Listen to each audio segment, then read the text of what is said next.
पति, पत्नी और नौकरानी। शीतल और अभिमन्यु की शादी को 5 साल हो चुके थे, लेकिन अभी तक उनका कोई बच्चा नहीं हुआ था।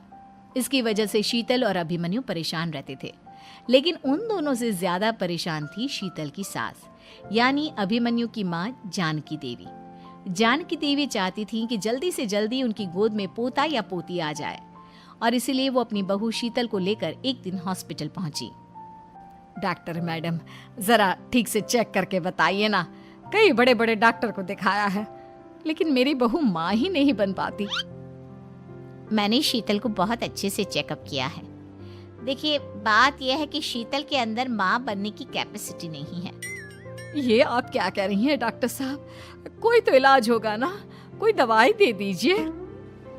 देखिए, कुछ प्रॉब्लम ऐसी होती है जिनका कोई ट्रीटमेंट नहीं होता। आई एम सॉरी टू से, लेकिन शीतल कभी माँ नहीं बन सकती, क्योंकि उसके यूट्रस में अंदर से ही कुछ प्रॉब्लम है।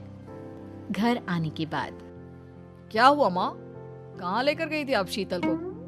अरे कहाँ लेकर जाती, डॉक्टर मैडम के पास ले गई थी, लेकिन तेरी बीवी तो कभी माँ बन ही नहीं सकती। मम्मी जी, इसमें मेरी क्या गलती? अगर अंदर से कोई प्रॉब्लम है तो उसमें मैं भी कुछ नहीं कर सकती। जानती हूँ, ये बात डॉक्टर के मुंह से सुन चुकी हूँ। अब दोबारा मेरे सामने इस बात का गाना मत गा। अरे माँ, परेशान होने की जरूरत नहीं है, हम सोचते हैं ना कुछ। अरे क्या सोचेगा तू? जब डॉक्टर कह चुका है कि तेरी बीवी माँ नहीं बन सकती, तो बता क्या सोचेगा तू? कहाँ से लाएगा बच्चा? माँ, ये तो मैं भी नहीं जानता। अभिमन्यु, क्यों ना हम अनाथ आश्रम से एक बच्चा गोद ले आए? क्या फर्क पड़ता है बच्चा हमारा हो या गोद लिया हुआ? हाय, बड़ी बातें बनाने वाली। क्या फर्क पड़ता है? अरे क्यों फर्क नहीं पड़ता? मुझे इस वंश को आगे बढ़ाने के लिए मेरे बेटे का खून चाहिए, किसी दूसरे का नहीं। लेकिन माँ, आप जानती हैं कि ये अब पॉसिबल नहीं है। मैं कुछ नहीं जानती। मैं किसी पराये की औलाद को इस घर में अपना पोता या पोती बन के बढ़ता हुआ नहीं देख सकती। मेरा वंश मेरे बेटे के खून से ही आगे बढ़ेगा।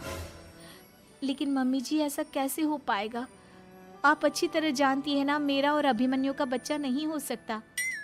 तो मैं अपने बेटे की दूसरी शादी करवाऊंगी, और अपनी दूसरी बीवी से ये मुझे बच्चा पैदा करके देगा। ये आप क्या कह रही हैं माँ? मैं किसी और से शादी नहीं करने वाला। मेरे रहते हुए आप अभिमन्यु की शादी किसी और से करवाएंगी? मम्मी जी, आप ऐसा कैसे कर सकती हैं? तू बस देखती जा बहू, मैं ऐसा कैसे कर सकती हूँ। कुछ दिनों के बाद, अभिमन्यु, मैंने तेरे लिए लड़की ढूंढ ली है। माँ, मैं आपको कितनी बार समझाऊं, मुझे किसी से शादी नहीं करनी है। पहले मेरी बात सुन। ये जो चमेली है ना, हमारे घर में काम करने आती है, वो तुझसे शादी करने के लिए तैयार है। मम्मी जी, आप अभिमन्यु की शादी एक नौकरानी के साथ करवाएंगी? वो इसलिए क्योंकि चमेली दिखने में बहुत खूबसूरत है, बच्चा भी सुंदर ही होगा। मम्मी जी, लेकिन एक बच्चे के लिए अपने बेटे की शादी नौकरानी के साथ करवाना, क्या ये सही है? अगर अभिमन्यु ने शादी नहीं की ना, तो मैं अपनी जान दे दूंगी। अब देख लो, अगर तुम्हें अपनी माँ की जान प्यारी है तो तुम्हें इस नौकरानी के साथ शादी करनी ही होगी। इस तरह जानकी देवी अपने बेटे अभिमन्यु की शादी नौकरानी चमेली के साथ करवा देती है। कुछ दिनों के बाद, नौकरानी से मालकिन बन के तो मजा आ गया। अब तो मैं इस घर की मालकिन हूँ।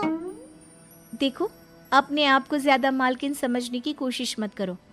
एक बार तुम्हारा और अभिमन्यु का बच्चा इस दुनिया में आ जाए, उसके बाद तुम इस घर से हमेशा के लिए चली जाना। अरे जाओ जाओ, किसी और के आगे बातें बनाना। एक बच्चा तो पैदा नहीं कर सकी, बढ़िया आई। जाओ, जाकर मेरे लिए कॉफी बना कर लाओ। नौकरानी मैं हूँ या तुम? मम्मी जी, देखिए ना शीतल मुझसे किस तरह से बात कर रही है। शीतल, तुम्हें पता है ना चमेली प्रेग्नेंट है, मेरे बेटे के बच्चे की माँ बनने वाली है। वो जैसा कहती है वैसा करो। लेकिन मम्मी जी, वो मुझे नौकरों की तरह ट्रीट कर रही है। अरे तो करेगी ना, वैसे भी बहू तुम हो किस काम की? एक बच्चा तो पैदा नहीं कर सकती। जाओ, अब घर के सारे काम करो और चमेली को आराम करने दो। थैंक यू मम्मी जी, भगवान आपका भला करे। आप नहीं होती तो मैं नौकरानी से महारानी कैसे बनती? देखो, तुम्हें जो चाहिए सब मिलेगा। खूब खाओ पियो, मजे की जिंदगी जियो, लेकिन बस मुझे एक बच्चा पैदा करके दे दो। कुछ दिनों के बाद, मम्मी, बच्चे के लिए आपने मेरी शादी चमेली के साथ करवा तो दी, लेकिन दिन और रात का चैन मिट गया है। सारा दिन शीतल और चमेली की बहस चलती रहती है। अब शीतल को इस घर में रखने से क्या होगा? मैं तो कहती हूँ उसे घर से निकाल दो, है भी किस काम की। मैं ऐसा नहीं कर सकता माँ, वो मेरी पत्नी है, उससे बहुत प्यार करता हूँ मैं। तुम्हारी पत्नी चमेली है, चमेली, उससे प्यार करो। अरे तुम्हारे बच्चे को जन्म देने वाली है वो। अभिमन्यु, मैं खुद ही इस घर से चली जाती हूँ। वैसे भी अपने ही घर में नौकरों की तरह रहकर परेशान हो चुकी हूँ। घर की नौकरानी मेरे ऊपर हुक्म चलाती है, वो तुम्हारी पत्नी बन चुकी है। अब मेरा इस घर में क्या काम? अभिमन्यु के बार बार रोकने पर भी शीतल उस घर से चली जाती है। कुछ दिनों के बाद चमेली एक बच्चे को जन्म देती है।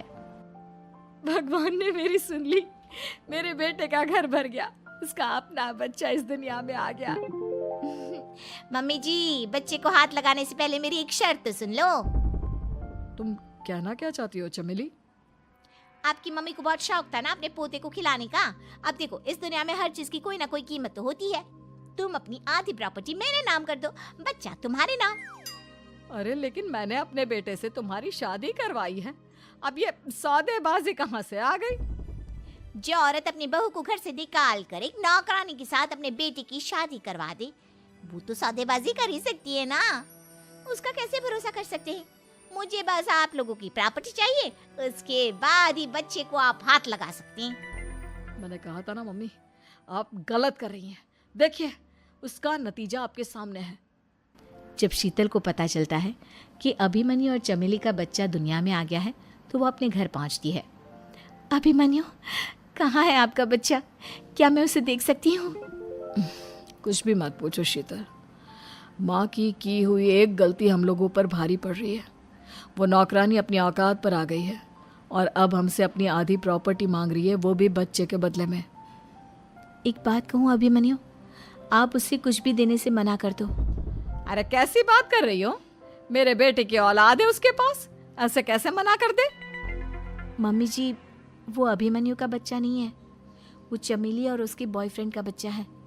ये तुम क्या कह रही हो शीतल? ये देखिए वीडियो, चमेली और उसका बॉयफ्रेंड आपस में बातें कर रहे हैं कि उन दोनों ने मिलकर आपको बेवकूफ़ बनाया है और अब इस बच्चे के बदले आपसे प्रॉपर्टी भी हड़प लेंगे। हे भगवान, ये मुझसे क्या हो गया? ना तो बच्चा मिला और अपने बेटे की नौकरानी के साथ शादी करवा दी सो अलग। अब क्या होगा? मुझे माफ़ कर दो शीतल, मेरी वजह से तुम्हें बहुत तकलीफ हुई है। अभिमन्यु, मैंने कहा ना, उस नौकरानी को उसके बच्चे सहित इस घर से बाहर निकाल दो। लगता है मेरे अभिमन्यु का बाप बनने का सपना अधूरा ही रह जाएगा। अभिमन्यु, अपनी मम्मी से कहो कि परेशान ना हो।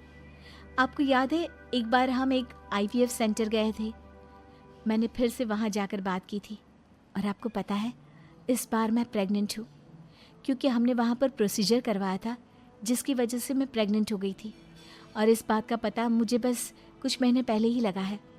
हमारा बच्चा इस दुनिया में आने वाला है अभिमन्यु। मुझे माफ कर दो शीतल बहू, मुझसे बहुत बड़ी गलती हो गई।